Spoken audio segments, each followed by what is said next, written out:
Hey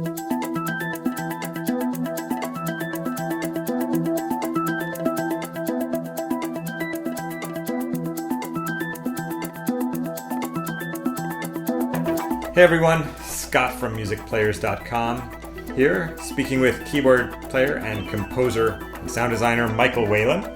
Michael, great to see you again. It's great to see you.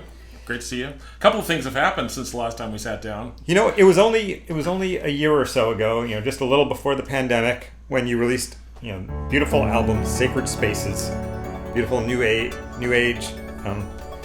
ambient electronic record, and less than 10 months later, a whole new massive jazz fusion record. So for those of you who haven't listened to it yet, Michael's we're going to start talking a little bit about Future Shock.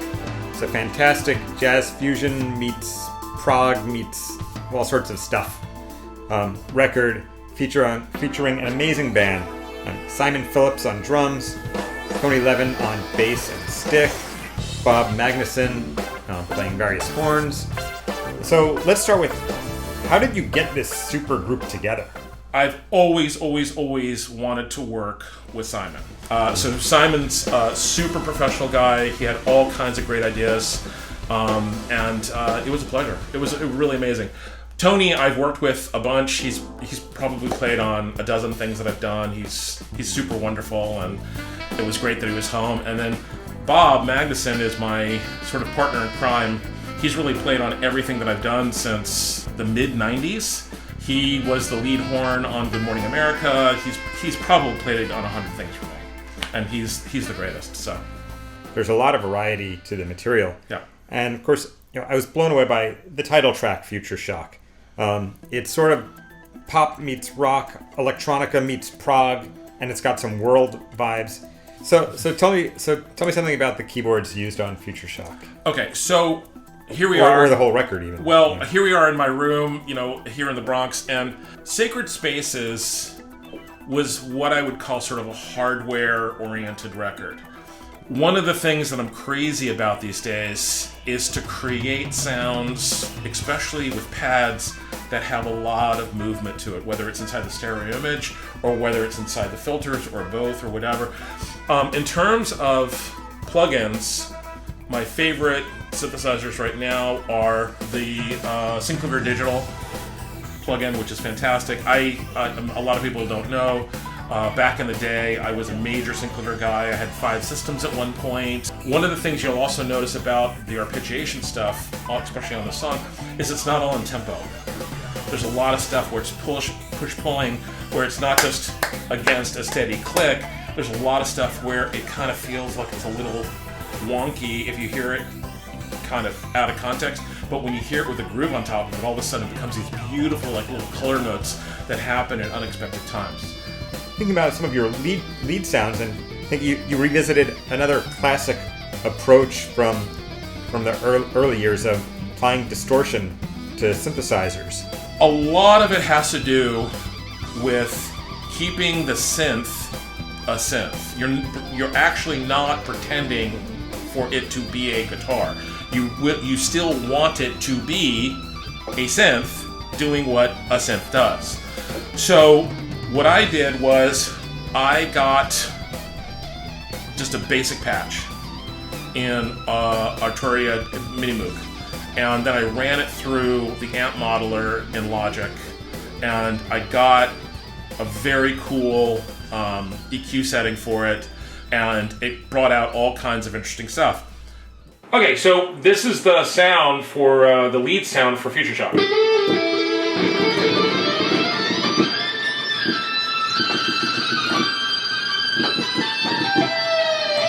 So it still has some of that quality. It still has, it's not a guitar. It sounds like a synth, a vibrato.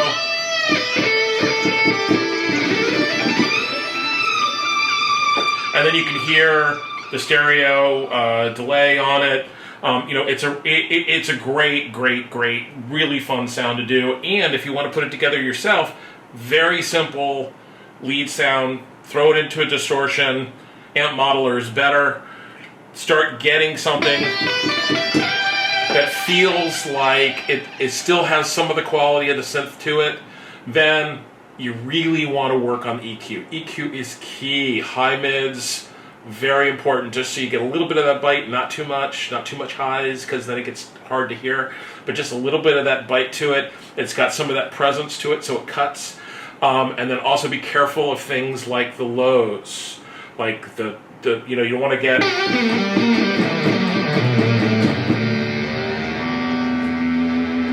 So I tweak the bottom of this sound, but not like from like 300 to like 800. Yeah, I don't really touch that, because what I want to do is I want to have, if I'm going to do that dive bomb thing, I want to have that belly rumble thing, but I also don't want it to like step on the bass or like the low keyboards or other guitar parts. So on Future Shock and on Wonderlust, I use the exact same sound.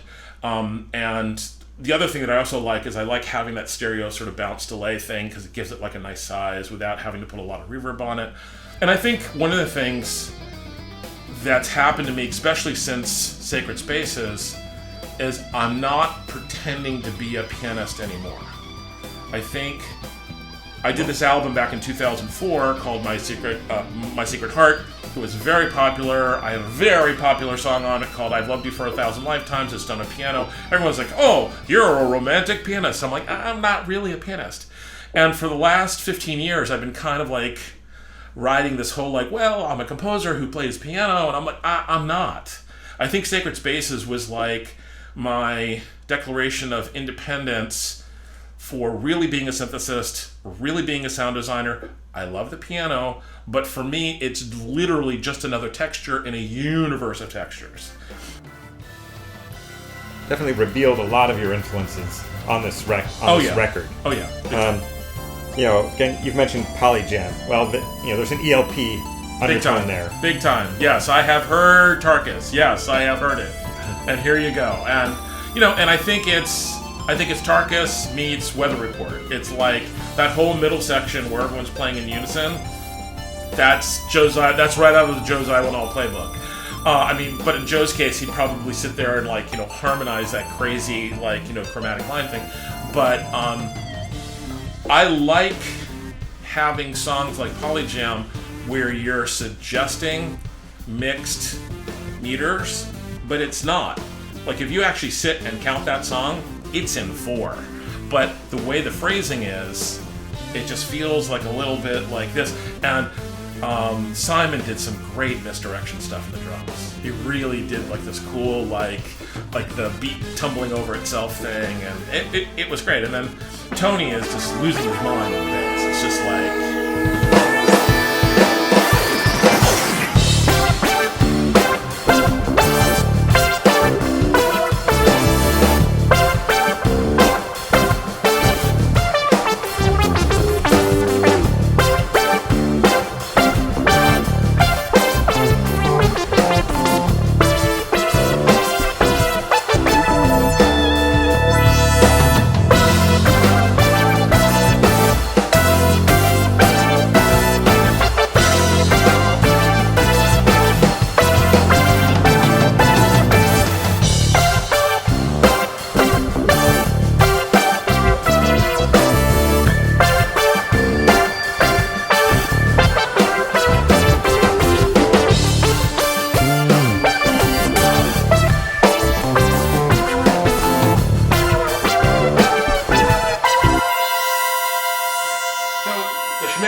There's not very many of these in the world. There's probably less than 100. The hand-built synthesizer from Germany. Love this instrument. There's 2 songs on Future Shock that really feature the Schmidt almost on its own. One of them is Hop, Skip, and the Jump.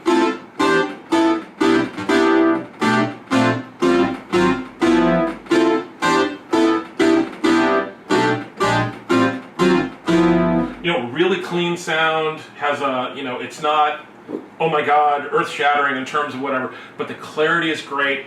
This instrument stacks up beautifully with each other. So you do multiple parts, maybe you detune it a little bit, you do a little left-right thing. It's a terrific synthesizer. The other thing that's also great is that unlike a lot of modern synthesizers, every single parameter on the keyboard is on the front panel. You don't have to scroll through pages to get to anything. So if you're sound designing, you see immediately what's happening. You can see the flow of what's happening. It's a great, great, great flow if you've got this much room. Nice. Now, another song that, definitely another highlight on this record, Merkle Mile. Yeah. There's a real nod to Donald Fagen and Steely Dan happening here. Yes, sir. Tell me about that one. Yes, I am a Steely Dan fanatic. My love of the album Asia. Okay, we could talk about Donald's album Nightfly, which I think is pretty close to a perfect album. It's not as perfect as Asia, but it's pretty close. But just the harmonies, just the chromatic harmony thing, I love it. I love that sound, just the chromatic force, the descending thing, and yes, it's that is very, very, very, very intentional in terms of picking that up, and I think we did some different things. I love that little electric piano thing. That little figure is fun. I think the thing that I love about Steely Dan is, as complicated as you think those arrangements are, you got to go back to what Walter Beckner says, which is it's all blues. So you're blowing blues over all this stuff. So Bob certainly did it in the sax. I certainly did it with the synths and the keyboards, and that song is a blast to play. And Simon did a great job with that drum part. He really, really brought in the colors and the dynamic part. He's not pounding out the drums all the time. He has a real facile touch to it. Now, I know you spend a lot of time, also, doing A&R work for a record label. So I've been working at Mindstream now for about a year and a half. We've done a bunch of records. It's been great. I've learned a ton. And one of the things that I wanted to do was bring back the sort of the epic compilation that you and I knew back in the 80s and 90s. Go back to the Windham Hill and the private music and like these compilations they put together. You're just like, wow, this is so cool. So what we did is we reached out to some of the best film and television composers in the world. We reached out to some rock and legends and rock and roll Hall of Fame people, and we said, hi, what in your world, what does wellness music sound like? September 24th, this is a world premiere, first person I'm telling about this, and it's coming out on Mindstream. It's going to be available everywhere. It's also going to be available on CD, and you know how much I hate CDs, and it's going to be available on vinyl as well. So yes, we're doing a vinyl pressing of it, and I'm incredibly proud of it. Worked really hard on it. My co-producer on it is Brian McNellis. He runs Lakeshore Records, which is the biggest independent soundtrack label in the world. We are both owned by the same company, but very excited about it. Excellent. Michael, thank you for your time. And if you haven't already, check out Future Shock. Just a really fantastic piece of work. Also Sacred Spaces. It's just ear candy like you can't imagine. It's just an oral experience. That's all for now. Well, thank you for your time. Thank you, my friend.